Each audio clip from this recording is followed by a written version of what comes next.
Supreme court ప్రధాన న్యాయమూర్తి సంజీవ్ ఖన్నా తన సక్సెసర్ లేదా వారసుడిగా భూషణ్ రామకృష్ణ గవాయ్ పేరుని యూనియన్ లా మినిస్ట్రీకి రికమెండ్ చేయడం జరిగింది.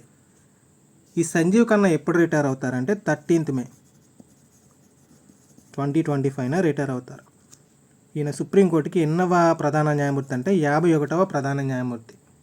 సో సింగిల్ లైన్లో చెప్పాలంటే భారత సుప్రీంకోర్టుకి 52వ ప్రధాన న్యాయమూర్తిగా జస్టిస్ భూషణ్ రామకృష్ణ గవాయ్ లేదా బిఆర్ గవాయ్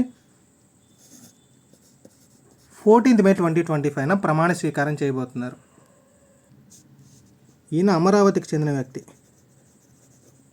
అమరావతి అంటే మంది కాదు, మహారాష్ట్రలోనే Amaravati. Next article 370 electoral bond scheme, demonetisation లాంటి క్రూషియల్ కేసెస్లో తీర్పులు ఇచ్చిన బెంచెస్లో ఈయన జడ్జిగా ఉన్నారు.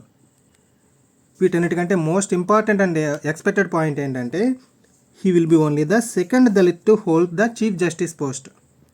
అంటే సుప్రీంకోర్టు ప్రధాన న్యాయమూర్తిగా నియమించబడ్డ రెండవ దళిత వ్యక్తి.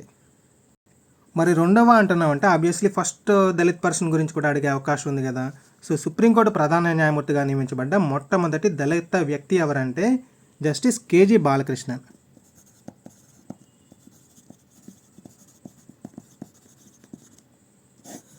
ఈయన చీఫ్ జస్టిస్ ఆఫ్ ఇండియాగా 14th January 2007 నుంచి 12th May 2010 వరకు పనిచేశారు. నెక్స్ట్ చీఫ్ జస్టిస్ ఆఫ్ ఇండియాగా ఈ బిఆర్ గవాయ్ యొక్క పదవీకాలం ఎంత ఉండబోతుందంటే 184 days, అంటే అప్రాక్సిమేట్లీ 6 months. ఈయన ఎప్పుడు రిటైర్ అవుతారంటే 23rd November 2025 రిటైర్ అవుతారు. అంటే ఈ డేట్ నాటికి ఈయనకి 65 years నిండుతాయి అన్నమాట. మరి ఈయన తర్వాత 53వ చీఫ్ జస్టిస్ ఆఫ్ ఇండియాగా నియమించబడే వ్యక్తి పేరు ఏంటంటే Suryakant. Okay, so next polity విషయానికి వస్తే సుప్రీంకోర్టు గురించి మన భారత రాజ్యాంగంలో 5వ భాగంలో 124 నుంచి 147 వరకు ఉన్న ఆర్టికల్స్ చెప్తాయి. వీటిలో మరి ప్రధాన న్యాయమూర్తి గురించి చెప్పే ఆర్టికల్స్ ఏంటంటే రెండు ఆర్టికల్స్ ఉన్నాయి. Article 124(1), article 124(2). సుప్రీంకోర్టుకి ఒక ప్రధాన న్యాయమూర్తి ఉంటారు అని ఆర్టికల్ 124(1) చెప్తుంది. ఈ ప్రధాన న్యాయమూర్తి యొక్క నియామకం గురించి చెప్పే ఆర్టికల్ 124(2). అసలు ఏం చెప్తుంది ఆర్టికల్ 124(2) అంటే సుప్రీంకోర్టు యొక్క ప్రధాన న్యాయమూర్తిని ఇతర న్యాయమూర్తుల్ని నియమించేది ఎవరంటే ప్రెసిడెంట్ ఆఫ్ ఇండియా.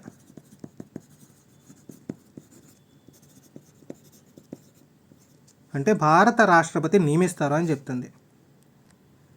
ఇక్కడ గుర్తుపెట్టుకోవాల్సిన విషయం ఏంటంటే సుప్రీంకోర్టు ప్రధాన న్యాయమూర్తిని నియమించేది రాష్ట్రపతి, అదేవిధంగా ప్రమాణ స్వీకారం చేయించేది రాష్ట్రపతి,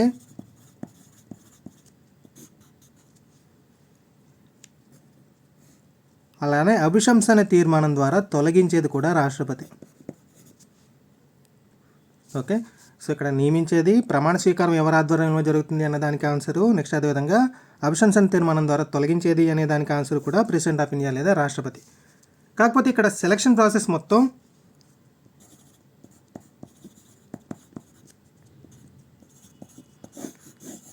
కొలీజియం అనే ఒక 5 members కమిటీ చేతిలో ఉంటుంది. మరి కొలీజియం లేదా కమిటీకి హెడ్గా ఎవరు ఉంటారు అంటే ఈ వీడియో స్టార్టింగ్లో చెప్పుకున్నాం. ఈ బిఆర్ గవాయ్ నేమ్ని ఎవరు రికమెండ్ చేశారు? Chief justice of India.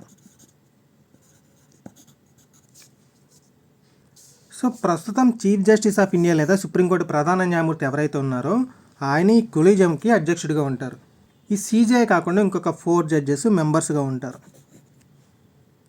So ఇక్కడ మనం గుర్తుపెట్టుకోవాల్సిన ఇంపార్టెంట్ పాయింట్ ఏంటంటే సుప్రీంకోర్టు ప్రధాన న్యాయమూర్తిని రాష్ట్రపతి నియమిస్తారు అని మాత్రమే మన రాజ్యాంగం చెప్తుంది.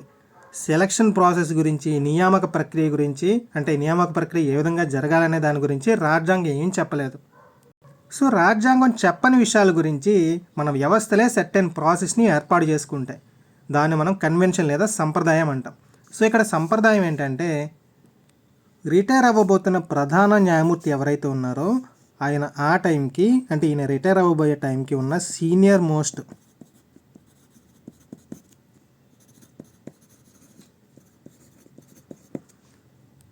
సుప్రీంకోర్టులో పనిచేస్తున్న సీనియర్ మోస్ట్ జడ్జిని ఆ పదవికి రికమెండ్ చేయడం జరుగుతుంది.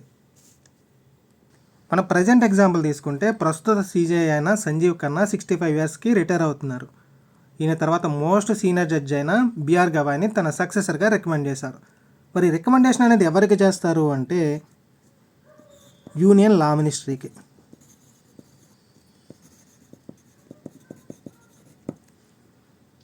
ఈ యూనియన్ లా మినిస్ట్రీ ఏం చేస్తుందంటే ప్రైమ్ మినిస్టర్కి ఫార్వర్డ్ చేస్తుంది, ప్రధానమంత్రికి.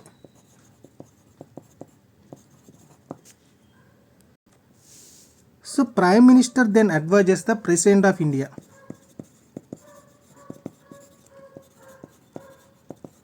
On the matter of appointment. So entire appointment ప్రాసెస్లో మోస్ట్ ఇంపార్టెంట్ ఫ్యాక్టర్ ఏంటంటే సీనియారిటీ. సో ఈ సీనియారిటీ బేస్ చేసుకునే ఈ అపాయింట్మెంట్ ప్రాసెస్ అంతా జరుగుతుంది. కాకపోతే ఈ సీనియారిటీ అనేది ఏజ్ ప్రకారం తీసుకోరు. మరి దేని ప్రకారం తీసుకుంటారంటే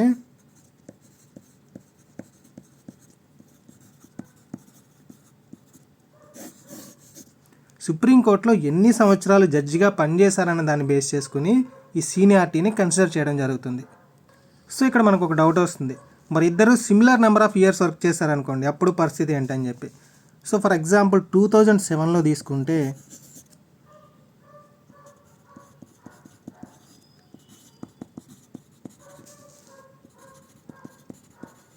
జస్టిస్ దీపక్ మిశ్రా, జాస్టిస్ చలమేశ్వర్.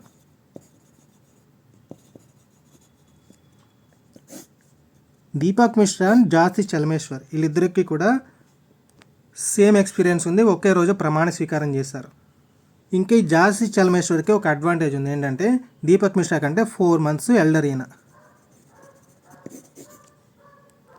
కానీ దీపక్ మిశ్రానే నెక్స్ట్ చీఫ్ జస్టిస్గా అపాయింట్ చేయడం జరిగింది.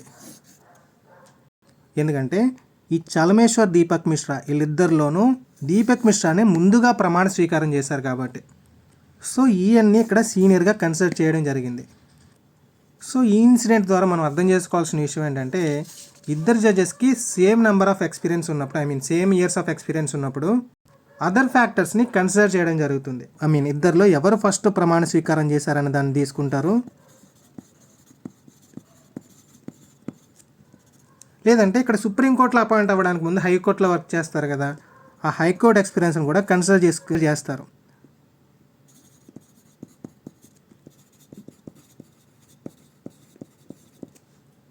ఓకే, సో ఇక్కడ మేజర్ ప్రియారిటీ అయితే number of years worked in Supreme Court అనమాట.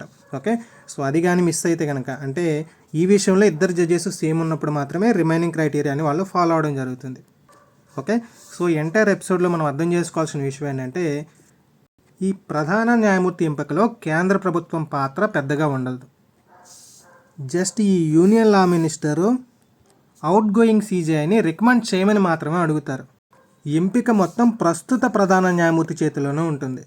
మరి ఇక్కడ సీనియర్ మోస్ట్ జడ్జ్ అని చెప్తున్నాం కదా, మరి ఈయన ఎఫిషియన్సీ మీద ఈ సీజీఐకి డౌట్స్ ఉన్నాయనుకోండి, అంటే ఈయన తన పదవిని సక్రమంగా నిర్వర్తించలేరు సీనియర్ అయినా సరే అని చీఫ్ జస్టిస్ ఆఫ్ ఇండియా భావించినప్పుడు ఏం చేస్తారంటే ఈ కొలీజియం మెంబర్స్ అందరూ కలిపి డిస్కస్ చేసి ఒక ఫైనల్ డెసిషన్ తీసుకోవడం జరుగుతుంది.